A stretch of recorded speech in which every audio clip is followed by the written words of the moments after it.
आज प्रथम तीर्थेश ऋषभ देव के चरणों में अयोध्यापति भगवान आदिनाथ स्वामी के चरणों में महाराष्ट्रपति विराजमान है। ज्ञानियों, बहुत सहज और सरलता के साथ इस बात को समझना चाहिए, पद की प्राप्ति पद से नहीं होती है, पद की प्राप्ति धर्म से होती है। भारतीय संस्कृति में इस बात का सबसे गहनतम चिंतन किया गया है। संपूर्ण दर्शन एक मत है, एक चारवाक को छोड़ करके पुनर्भव होता है। वो पुनर्भव के सिद्धांत को मानते हुए मुख्यमंत्री जी चाहे देश की समाज, संपूर्ण राष्ट्र आपके गले में माला डाले, आप धीरे से उस माला को उतार करके भारत माँ के गले में डाल देना और यूं कहना, हे भारत की मिट्टी, यदि ये मिट्टी ना होती तो ये मिट्टी का दास आज मुख्यमंत्री नहीं बनता।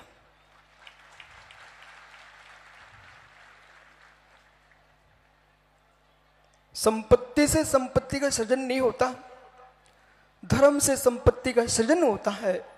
जिस धर्म ने इस स्थान पर भेजा है, आज मुस्काना चाहिए है।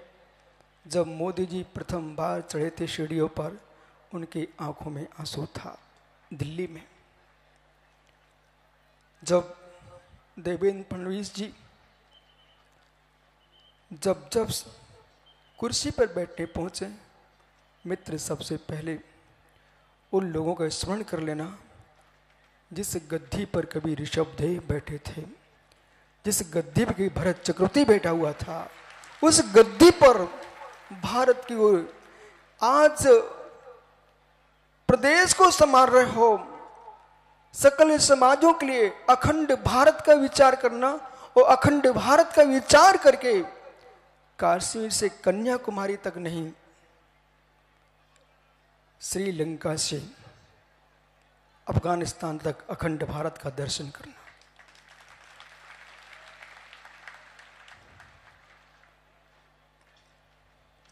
भगवान ऋषभ देव ने अपने पुत्रों को अयोध्या का साम्राज्य भरत चक्रवर्ती को दिया था, तो पोधनपुर का राज्य बाहुबली स्वामी को दिया था।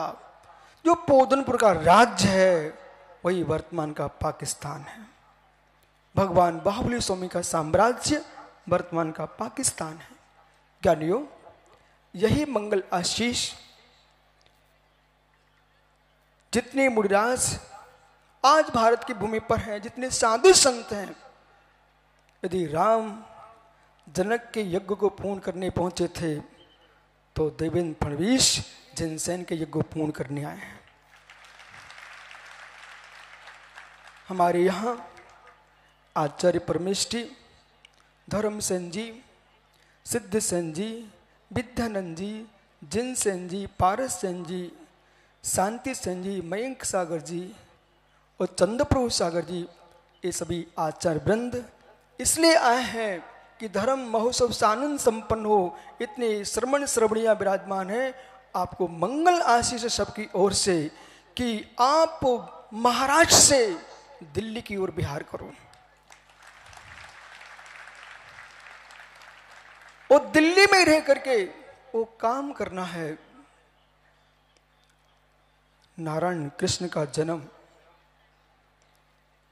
हुआ जो है वो देवकी के यहाँ हुआ है, पर पालन यशोदा ने किया है। ऐसे ही जितने महापुरुष हुए, ऋषभ देव का जन्म अयोध्या में हुआ, श्री राम का जन्म अयोध्या में हुआ, भगवान मुनिस्वरत्ना स्वामी राजगृह में जन्मे तो नेमिनाथ स्वामी सौरीपुर बटेश्वर मथुरा नारायण कृष्ण के चचेरे भाई। मित्र, भगवान का जन्म उत्तर भारत में हुआ है, भगवान की वाणी को सुरक्षित दक्षिण भारत ने किया है।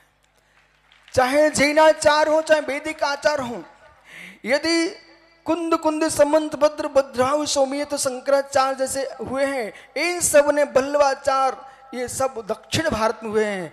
आचार्यों ने धर्म का संयोजन दक्षिण में किया है और आप दक्षिण के मध्य में यहाँ पर हो, इसलिए यहाँ की आवाज पूरे विश्व में जाए कि तीर्थंकर महावीर का सिद्धांत मुझे कुछ भी नहीं चाहिए है, कुछ भी नहीं पाइजे, कहीं न को कुछ भी नहीं पाइजे। मात इतना आशीर्वाद है कि जैसे राम के शासन काल में, भरत के शासन काल में, ऋषभदेव के शासन काल में सारे साधु संत अपनी साधना करते थे, ऐसे भारत खंड में सारे साधु अपनी निर्मल साधना करें, इनकी साधना में कोई विघ्न ना हो। धर्म आयतनों पर आक्रमण न हो,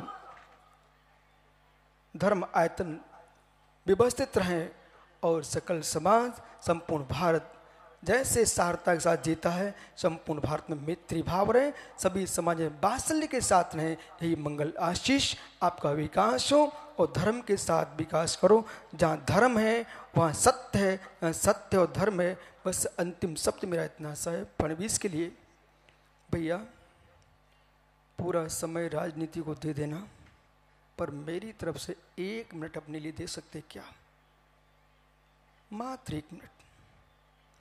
उसमें न राजनीति की बात होना चाहिए, न परिवार की बात होना चाहिए, उसमें मात्र आपको मात्र 1 मिनट स्वाध्याय करना है।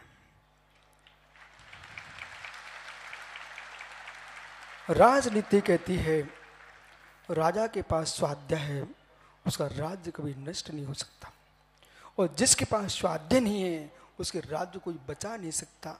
स्वस्थ चित्त के लिए, शरीर के स्वस्थ होने के लिए दुग्ध चाहिए, शरीर मस्तिष्क को स्वस्थ रखना है तो स्वाध्याय चाहिए। यही मंगल आशीष है। आप अपने जीवन में स्वाध्याय करते रहना और स्वाध्याय करते रहेंगे। जितने आपके साथ बैठे हैं सब आपका साथ देंगे, सबका साथ आप दोगे, सब आपका साथ देंगे। सत्वेश मित्रम गुण सुप्रमोदम। भगवान महावीर स्वामी की